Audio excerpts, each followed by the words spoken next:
Hello everyone. आज के इस वीडियो में हम पढ़ेंगे वंशागति का आणविक आधार चैप्टर से एक टॉपिक जो है हर्शी व चेज का प्रयोग। ठीक है, यहाँ पे हमें अच्छे से क्लियर हो गया कि जो आनुवांशिक पदार्थ है वो डीएनए ही है। ठीक है, ट्रांसडक्शन या बैक्टीरियोफेज इन्फेक्शन नाम से भी इस एक्सपेरिमेंट को जाना जाता है। 1952 में अल्फ्रेड हर्शी और मार्था चेज, ये दो साइंटिस्ट थे। इन्होंने क्या किया, इन्होंने देखा कि बैक्टीरियोफेज में, बैक्टीरियोफेज यानी कि बैक्टीरियोफेज क्या होता है? ये बैक्टीरियोफेज का मतलब होता है जीवाणु भोजी, जिसे हम हिंदी में कहते हैं। ये एक पर्टिकुलर टाइप के बैक्टीरियल वायरसेस होते हैं। ठीक है, बैक्टीरियोफेज यानी कि बैक्टीरियल वायरसेस, ये बैक्टीरियल वायरस होते हैं, यानी कि जीवाणु पे अटैक करने वाले वायरस ये होते हैं। तो हर्शी और चेज ने देखा, इन्होंने यह प्रमाण दिया कि डीएनए ही जो है आनुवांशिक पदार्थ होता है कुछ बैक्टीरियोफेजेस में। ठीक है, तो इस एक्सपेरिमेंट को पढ़ने से पहले मैं थोड़ा सा आपको स्ट्रक्चर बताऊंगी, स्ट्रक्चर क्लियर करूंगी किसी एक जीवाणु भोजी का हम स्ट्रक्चर देखेंगे। ठीक है, हर्शी और चेज ने क्या लिया था अपने एक्सपेरिमेंट में, थोड़ा वो देख लेते हैं। इन्होंने बैक्टीरियोफेज लिया था। ठीक है, बैक्टीरियोफेज यानी कि वायरसेस हैं जो केवल बैक्टीरिया पर ही अटैक करते हैं।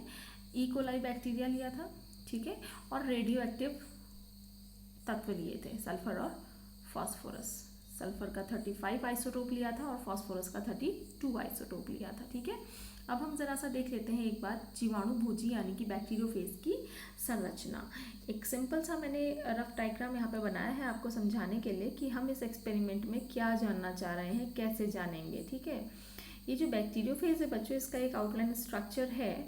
इसमें क्या होता है, जेनेटिक मटीरियल जो होता है वो होता है डीएनए। ठीक है, ये डीएनए इसका है स्पाइरलिकॉइड, और उसके चारों ओर प्रोटीन का एक कोट रहता है, प्रोटीन कोटिंग रहती है चारों ओर। ठीक है, तो जो प्रोटीन आवरण है, जो प्रोटीन है, प्रोटीन का मेन कंपोनेंट क्या होता है? सल्फर।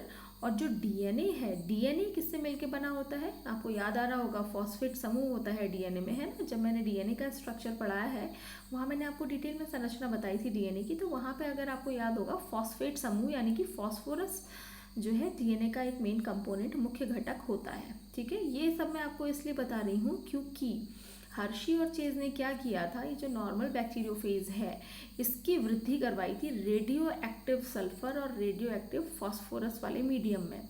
ठीक है, तो उससे क्या हुआ, इसका जो कोट था, ये जो बैक्टीरियोफेज का जो आउटर कोट था, प्रोटीन कोट, इस प्रोटीन में जो भी सल्फर है उसमें रेडियो एक्टिव सल्फर आ गया। ओके, और जो डीएनए है वो डीएनए में रेडियो एक्टिव फॉस्फोरस आ गया। ठीक, तो आप लोगों को यहाँ पे क्लियर हो गया कि डीएनए का मुख्य घटक है फॉस्फोरस, और बाहर का जो इसका एक कैप्सिड को खोल है, इसका प्रोटीन का खोल है, कवर है, इसका कंपोनेंट है सल्फर। अब देखते हैं कि हर्शी और चेज ने कौन से रेडियो एक्टिव आइसोटोप्स लिए थे, कौन से रेडियो एक्टिव समस्थानिक लिए थे। सल्फर जो कि प्रोटीन का घटक है, तो यहाँ पे उन्होंने लिया सल्फर का 35 S35 रेडियो एक्टिव आइसोटोप लिया, और फॉस्फोरस का 32 लिया। ठीक है, P32 और S35 उन्होंने यूज़ किए।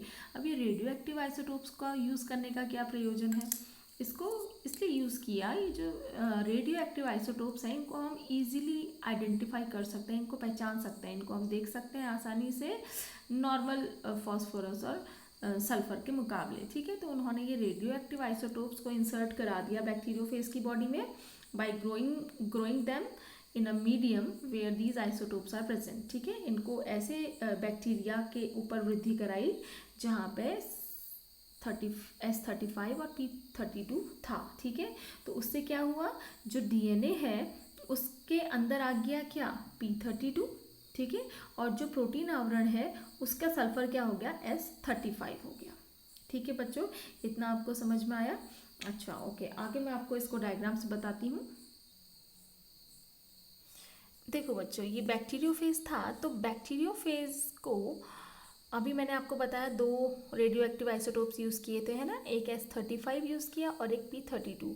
तो कुछ बैक्टीरियोफेजेस को वृद्धि करवाई S35 वाले मीडियम में। ठीक है, bacterium with radio active sulphur. ये जो बैक्टीरियोफेज है दो तरीके के बैक्टीरियोफेज हमने बनाए, ठीक है। एक ऐसे बैक्टीरियोफेज बनाए जहाँ की जिनको की वृद्धि कराई गई ऐसे बैक्टीरिया के ऊपर जहाँ S35 था, ठीक। और कुछ बैक्टीरियोफेजेस को वृद्धि कराई गई ऐसे बैक्टीरिया के अंदर के साथ जिनमें कि P32 था। बैक्टीरियोफेज की वृद्धि कैसे कराएंगे हम, एक मीडियम लेंगे जहाँ पे बैक्टीरिया है, ठीक है। ये बैक्टीरियोफेज किस पे वृद्धि करेगा, जहाँ बैक्टीरिया होंगे बैक्टीरिया को अटैक करेगा, ये है ना। तो ये बैक्टीरियोफेज को हमने ऐसे मीडियम में रखा जहाँ पे बैक्टीरिया है विथ रेडियो एक्टिव सल्फर, और कुछ बैक्टीरियोफेजेस को डाला है ऐसे बैक्टीरिया में जहाँ पे है रेडियो एक्टिव फॉस्फोरस, ठीक है बच्चों। अब ये बैक्टीरियोफेज वृद्धि करेगा मल्टीप्लाइंग इन रेडियो एक्टिव सल्फर बैक्टीरियम। तो जो यहाँ पर सल्फर S35 वाला बैक्टीरिया है उसके शरीर में बैक्टीरियोफेज वृद्धि करेगा और उसके शरीर में S35 पहुँच जाएगा, ठीक है। अभी थोड़ी देर पहले मैंने आपको बताया था कि जो सल्फर होता है वो प्रोटीन कोट का कंपोनेंट होता है ना। तो अब ये जो बैक्टीरियोफेज मल्टीप्लाई करेंगे, नए बैक्टीरियोफेज बन जाएंगे, ये क्या होंगे, bacteriophages with radioactive protein coat. इनका जो कोट होगा बाहर का प्रोटीन का खोल आवरण वो होगा रेडियो एक्टिव सल्फर वाला, राइट। और यहाँ जो यहाँ वृद्धि कर रहे थे P32 वाले में बैक्टीरियम के अंदर, वहाँ क्या होगा, बैक्टीरियोफेज मल्टीप्लाइंग इन रेडियो एक्टिव फॉस्फोरस बैक्टीरियम, ठीक है, मल्टीप्लाई कर रहे हैं। यहाँ क्या होगा, यहाँ जो P32 है, यानी कि यहाँ जो रेडियो एक्टिव है रेडियो एक्टिव फॉस्फोरस है, वो कहाँ चला जाएगा, इसके DNA में चला जाएगा, DNA में, ठीक है। Bacteriophage with radio active DNA। इतना आपको अगर समझ में आ रहा है तो हम आगे बढ़ते हैं, ठीक है। अब ये दो तरीके के हमको बैक्टीरियोफेज प्राप्त हो गए, ठीक है।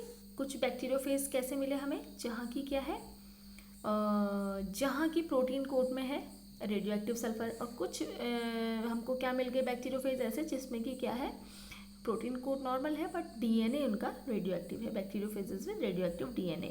अब ये दो तरीके के बैक्टीरियोफेजेस से इन्फेक्ट कराया गया नॉर्मल ई कोलाई बैक्टीरिया को। अब ये बैक्टीरियोफेजेस से नॉर्मल ई कोलाई को इन्फेक्ट कराया गया, ठीक है बच्चों। इसके बाद क्या हुआ, इन्फेक्ट कराने के बाद में इनको सेंट्रीफ्यूगेशन के द्वारा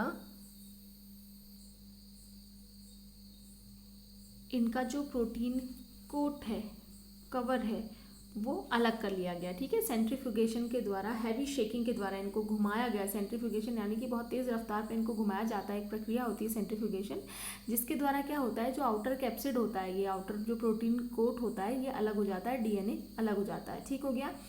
तो उस प्रक्रिया के पश्चात क्या हुआ, हमें दो तरीके के रिजल्ट दिखे, ठीक है। हमने दो तरीके के बैक्टीरिया बना लिए थे ना, कुछ बैक्टीरियोफेजेस बना लिए थे हमने दो तरीके के पहले, कुछ थे जिनमें कि प्रोटीन कोड रेडियो एक्टिव था एस सल्फर के साथ में, और कुछ में क्या था, DNA रेडियो एक्टिव था, ठीक है। अब उनसे हमने ई कोलाई को इन्फेक्ट करा लिया था। तो दो प्रकार की हमारे पास बैक्टीरियल सेल थी, कुछ में क्या था, जिनका कि प्रोटीन कोड रेडियो एक्टिव था, bacterial cell bacteriophage with protein coat radioactive infect कराया, ठीक है। Bacterial cell bacteriophage with DNA radioactive infect कराया। उसके बाद इनको वही सेंट्रीफ्यूगेशन के द्वारा, जब सेंट्रीफ्यूगेशन होगा तो क्या होगा बच्चों, जो आउटर कैप्सिड है ये बैक्टीरियोफेज का, ये अलग हो जाएगा, हल्का होगा तो ये अलग हो जाएगा, और जो हैवी बैक्टीरियल सेल्स हैं, ठीक है, इन्फेक्टेड बैक्टीरियल सेल्स हैवी हो जाती हैं क्योंकि DNA इनसे, बैक्टीरियोफेज का DNA इनके अंदर चला जाएगा, ये हैवी हो जाएंगी तो ये नीचे बॉटम में तले में आ जाएंगी, ठीक है। और जो बैक्टीरियोफेज का जो कवर है, प्रोटीन कवर है, वो ऊपर आ जाएगा, ठीक है। ऐसे ही यहाँ पे क्या होगा, जो बैक्टीरियोफेज का कवर है वो ऊपर आ जाएगा प्रोटीन कोट, और जो हैवी बैक्टीरियल सेल्स हैं विद DNA वो बॉटम में यानी कि इसके पैदे में, तले में आ जाएंगी, ठीक है। अब जब रेडियो एक्टिविटी चेक की गई इन दोनों केसेस में तो क्या पाया गया कि जहाँ पे हमारा प्रोटीन कोट रेडियो एक्टिव हमने लिया था तो रेडियो एक्टिविटी यहाँ पे केवल कैप्सिड में पाई गई, अंदर ये DNA में नहीं पाई गई, ठीक है। क्योंकि क्या था, सल्फर हमने जो प्रोटीन कोट रेडियो एक्टिव कैसे हुआ, S35 इसमें था, है ना। तो S35 केवल कैप्सिड में आ पाया, प्रोटीन कोट में आ पाया, और वो सीधे कैप्सिड में आया, और यहाँ बैक्टीरियल सेल में कोई रेडियो एक्टिविटी नहीं पाई गई, राइट। और जब हमने P32 जहाँ लिया था, P32 कहाँ आ गया था, DNA में आ गया था, वो DNA कहाँ चला गया, बैक्टीरियल सेल्स में चला गया, है ना। तो रेडियो एक्टिविटी कहाँ पाई गई, इन बैक्टीरियल सेल्स में पाई गई, ठीक है। क्यों ऐसा हुआ? क्योंकि जो डीएनए था, इस बैक्टीरियोफेज का जो डीएनए था, वो डीएनए सीधे बैक्टीरिया की कोशिका में आ गया और जो कैप्सिड था वो सीधे बाहर आ गया, है ना बच्चों। तो ये जो एक्सपेरिमेंट था, इस एक्सपेरिमेंट ने प्रूव किया कि DNA is the hereditary material in bacteriophage. ठीक है बच्चों।